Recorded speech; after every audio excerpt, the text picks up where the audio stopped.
আজ আমরা এমন একজনের জীবনের গল্প বিশ্লেষণ করব যিনি আকাশ ছুঁয়েছিলেন।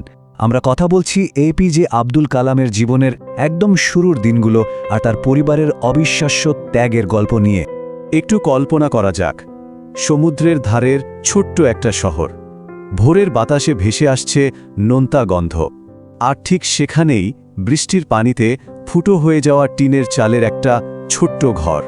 কোনো জাঁকজমক নেই, আছে শুধু প্রতিদিনের বেঁচে থাকার এক সাধারণ সংগ্রাম। ঠিক এই পরিবেশেই কিন্তু জন্ম নিয়েছিলেন আমাদের গল্পের নায়ক। প্রথমেই চলুন দেখি সাধারণ শুরুটা ঠিক কেমন ছিল, আর সেই ছোট্ট ঘরের ভেতরের অদৃশ্য শক্তিটাই বা কী ছিল। ব্যাপারটা বেশ ইন্টারেস্টিং। একদিকে চরম দারিদ্র্য, ঝোড়ে দরজা কাঁপছে, চাল ফুটো হয়ে পানি পড়ছে, আর বাবা খুব ভোরে উঠে নৌকায় হাড় ভাঙা খাটুনি খাটছেন। কিন্তু অন্য দিকটা খেয়াল করুন, সেখানে আছে আবেগের এক বিশাল সম্পদ, পরিবারের নিঃস্বার্থ সাপোর্ট আর মায়ের সীমাহীন ভালোবাসায় ভরা রান্না। এই বৈপরীত্য আমাদের খুব সুন্দর করে বুঝিয়ে দেয় যে পকেটে টাকা না থাকলেও ভালোবাসার কিন্তু কোনো অভাব ছিল না সেখানে। এবার আসি সবচেয়ে আবেগপূর্ণ একটি অংশে, একজন মায়ের আত্মত্যাগ এবং স্বপ্নের আসল মূল্য। এই ঘটনাটা শুনলে সত্যি অবাক হতে হয়। ছোট্ট কালাম স্কুল থেকে ফিরে বুঝতে পারল তার নতুন বই কেনা দরকার, কিন্তু সে তো খুব ভালো করেই জানে ঘরে একটা পয়সাও নেই।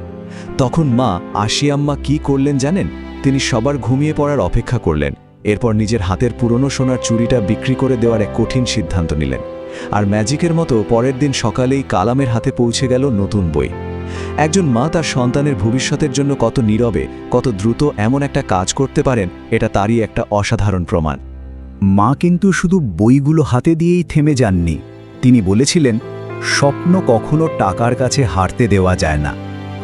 এই অসাধারণ কথাটা ছোট্ট কালামের মনের ভেতরে গেঁথে গিয়েছিল।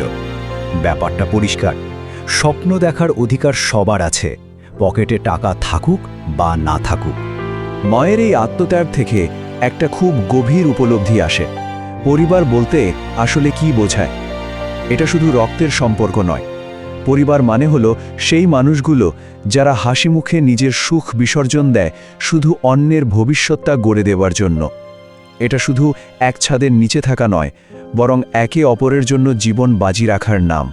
চলুন এবার দেখি এই ত্যাগের গল্প থেকে কিভাবে ঘুরে দাঁড়ানোর শিক্ষা আসে, কষ্টের মাঝেই কিভাবে শক্তির সন্ধান মেলে। একটু খেয়াল করলেই কালামের প্রতিদিনের রুটিনটার কঠোরতা বোঝা যায়। একদম কাকটাকা ভরে উঠে পুরো শহরে খবরের কাগজ বিলি করা, দিনের বেলায় স্কুলে ক্লাস, আর রাতে দিনভরের সেই হাড়ভাঙা খাটুনি আর প্রচণ্ড ক্লান্তির পরও টানা পড়াশোনা চালিয়ে যাওয়া। অনেক সময় ক্লান্তিতে চোখ বন্ধ হয়ে আসত, কিন্তু ওই যে পরিবারের ত্যাগের কথা মনে পড়ত, সেটাই তাকে থামতে দিত না। আর যখনই ক্লান্তি একেবারে ঝেঁকে বসত, তখন বাবার বলা একটা কথা তার কানে বাজত, কষ্টকে ভয় পেও না, কষ্ট মানুষকে শক্তিশালী বানায়।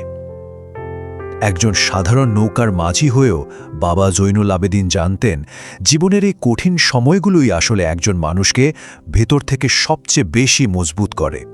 পরবর্তী ধাপে আমরা দেখব কেরোসিনের বাতি আর এক ভাইয়ের নীরব সমর্থনের একটা অসাধারণ চিত্র। চোখ বন্ধ করে দৃশ্যটায় একটু ভাবার চেষ্টা করি আমরা। বিদ্যুৎহীন ঘুটঘুটে অন্ধকার একটা ঘর, ছোট্ট কালাম কেরোসিন বাতির আলোয় পড়ছে, আর তার বড় ভাই সে একদম চুপচাপ পাশে বসে আছে আর বারবার বাতির সলতেটা উস্কে দিচ্ছে যাতে পড়ার সময় আলোটা নিভে না যায়। বাইরের পৃথিবীর কাছে এটা হয়তো খুবই সাধারণ একটা ঘটনা মনে হতে পারে, কিন্তু ওই ছোট্ট ছেলেটার জীবনের গতিপথ পাল্টে দিতে, তাকে ভরসা জোগাতে এই সাপোর্টটাই ছিল যথেষ্ট।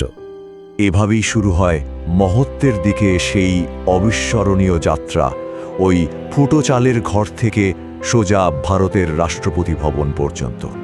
এই পুরো যাত্রার স্কেলটা ভাবলে আক্ষরিক অর্থেই গায়ে কাটা দেয়। একদিকে সেই কেরোসিন বাতির মিটমিটে আলোয় আলোকিত অন্ধকার ঘরটা, আর ঠিক অন্যদিকে রাষ্ট্রপতি ভবনের সেই বিশাল জাঁকজমকপূর্ণ হলরুম।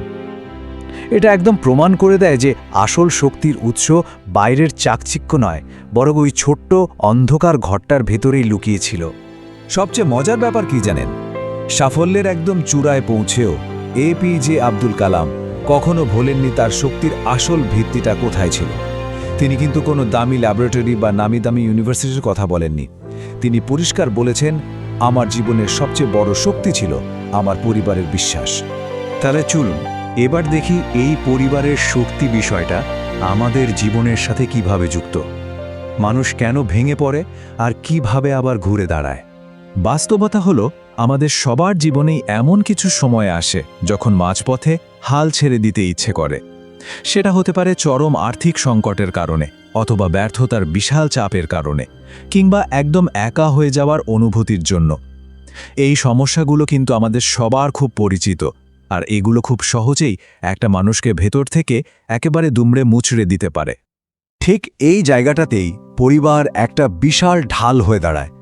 পরিবার হলো এমন একটা ছায়া, একটা নিরাপদ আশ্রয়, যেখানে চরম ক্লান্ত আর বিধ্বস্ত একজন মানুষও নতুন করে স্বপ্ন দেখার সাহস পায়। এটা এমন একটা ভরসার জায়গা যেখানে সব ব্যর্থতা ভুলে গিয়ে আবার একদম শূন্য থেকে শুরু করা যায়। তার মানে দাঁড়ালো, একটা মানুষের জীবন পুরোপুরি বদলে দেওয়ার জন্য কিন্তু কারি টাকার দরকার নেই। হয়তো ভালোবাসার মাত্র একটা শব্দ, সাহস দেওয়ার জন্য বাড়িয়ে দেওয়া একটা হাত, কিংবা কেউ জানতেও পারল না এমন একটা নীরব ত্যাগ, এগুলোই যথেষ্ট।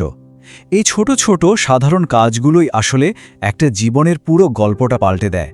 আর ঠিক এই কারণেই একটা প্রশ্ন কিন্তু থেকেই যায়, যা আমাদের গভীরভাবে ভাবায়। একজন মানুষের বিশাল সফলতার পেছনের আসল অদৃশ্য ভিত্তিটা আসলে কি?